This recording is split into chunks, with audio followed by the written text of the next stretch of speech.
नमस्कार दोस्तों, स्वागत है आप सभी का एक बार फिर से संस्कृत ज्योति एकेडमी चैनल में। जैसे कि आप सभी को पता है, हम कुछ दिन से वरुण सूक्त के अध्ययन कर रहे हैं। वरुण सूक्त ऋग्वेद के प्रथम मंडल का 25वां सूक्त, जिसमें 21 मंत्र है।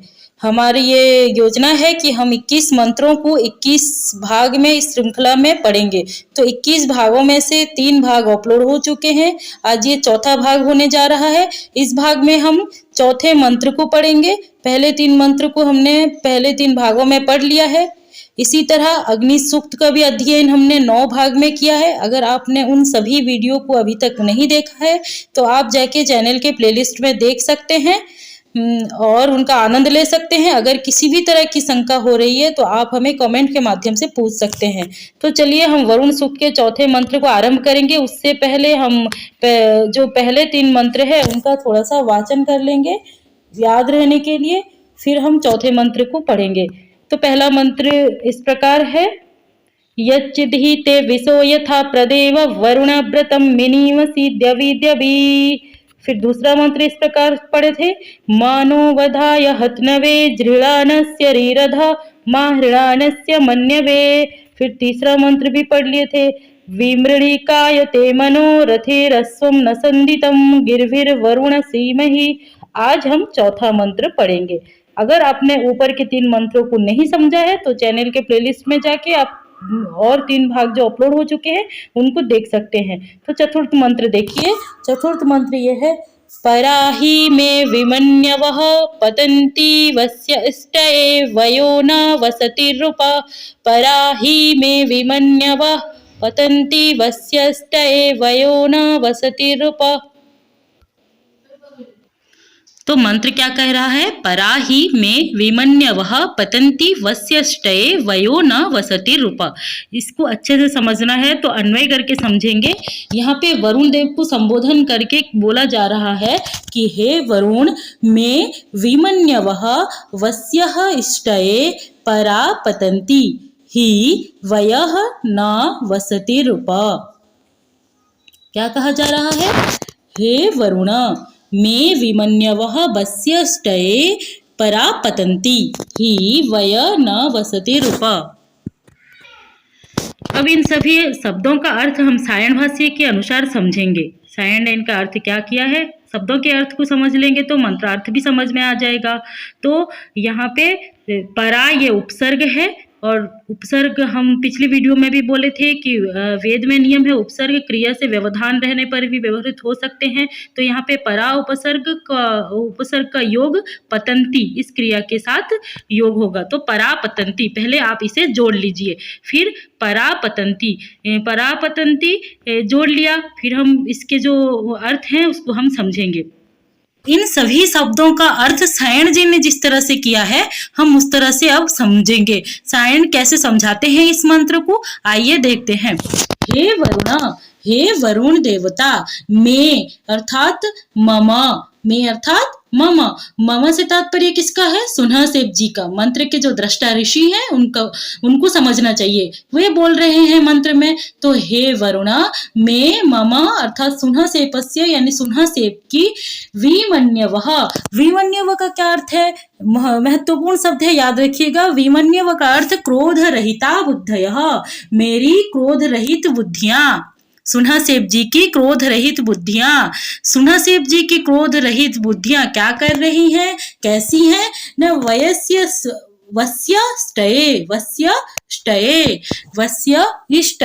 वसीयस्यः अतिशयेन वसुमतो जीवनस्य प्राप्तये।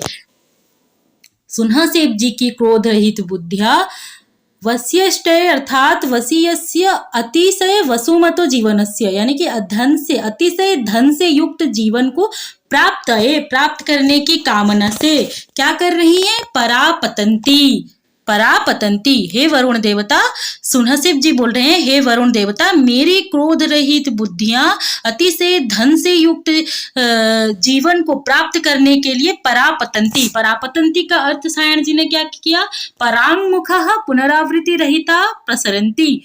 परांगमुख होकर वरुण देव तुम्हारी तरफ परांगमुख होकर अनावृत होकर जा रही हैं, तुम्हारी तरफ पहुंच रही हैं। मेरी ये क्रोध रहित बुद्धियां वरुण देव, हे वरुण देव, तुम्हारी तरफ पहुंच रही हैं। किस तरह? परांगमुख होकर, अनावृत होकर पहुंच रही हैं। इसके लिए एक दृष्टांत भी दिए हैं। परापतंती, परांगमुख होकर, अनावृत होकर, ये विशेषण है, लेकिन एक दृष्टांत भी है। दृष्टांत क्या है? ही दृष्टांत अर्थ में प्रयुक्त है। अस्मिन अर्थे सर्वजन प्रसिद्धि माह परापतने दृष्टांत, यानी कि यहाँ पे एक दृष्टांत, परापतन के लिए एक उदाहरण दिया जा रहा है। किस तरह से जा रही है, किस तरह से गिर रही है, किस तरह से वरुण देव की ओर पहुंच रही है सुनासेब जी की बुद्धियां, उसके लिए ही शब्द का प्रयोग किया गया है। तो किस तरह से? वयो न, मित्रों, न निपात है, ये वाद में प्रयोग हुआ है, इसलिए इसे हम समझेंगे कि ये उपमा अर्थ में है। यहाँ पे उपमा के द्वारा एक उदाहरण दिया जा रहा है। उदाहरण क्या है? वयो न, वयो अर्थात पक्षियां, पक्षियां की भांति, वयो अर्थात पक्षियां, पक्षियां की भांति। जिस तरह पंछियां दिन भर बाहर घूमते हैं और शाम में वापस अपनी निवास स्थान की ओर लौट आती हैं, उन्हीं पंछियों के भांति, उन्हीं पंछियों की भांति। वयो न, वसति अर्थात निवास स्थान, पक्षियों का जो घोंसला होता है, पंछियों का जो घोंसला होता है, उन घोंसलों की ओर पंछियां आती हैं। उप अर्थात समीप, और यानी कि उन घोंसलों की ओर, उन पंछियों की घोंसलों की ओर जिस तरह पंछियां वापस आ जाती हैं, उसी तरह तद्वत पतंती, उसी तरह मेरी बुद्धियां तुम्हारी तरफ जा रही हैं, तुम तक पहुंच रही हैं। अब वो बुद्धियां कैसी हैं? विमन्यव, क्रोध रहित बुद्धियां, विमन्यव, क्रोध रहित बुद्धियां।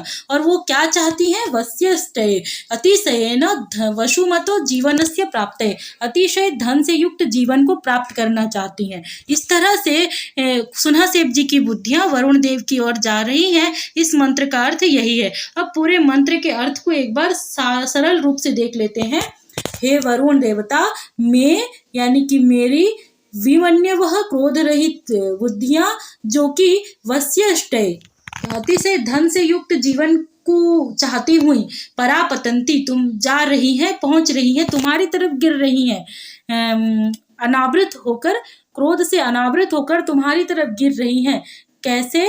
उदाहरण है वय न, जिस तरह पक्षियां वसती ऊपर, जिस तरह पक्षियां अपनी घोंसलों की ओर शाम में वापस लौट आती हैं, मेरी क्रोध रहित बुद्धियां तुम्हारी तरफ उसी तरह पहुंच रही हैं, को क्रोध से रहित होकर, अनावृत होकर बारंबार तुम्हारी तरफ पहुंच रही हैं। तो यही था मंत्र का सामान्य अर्थ।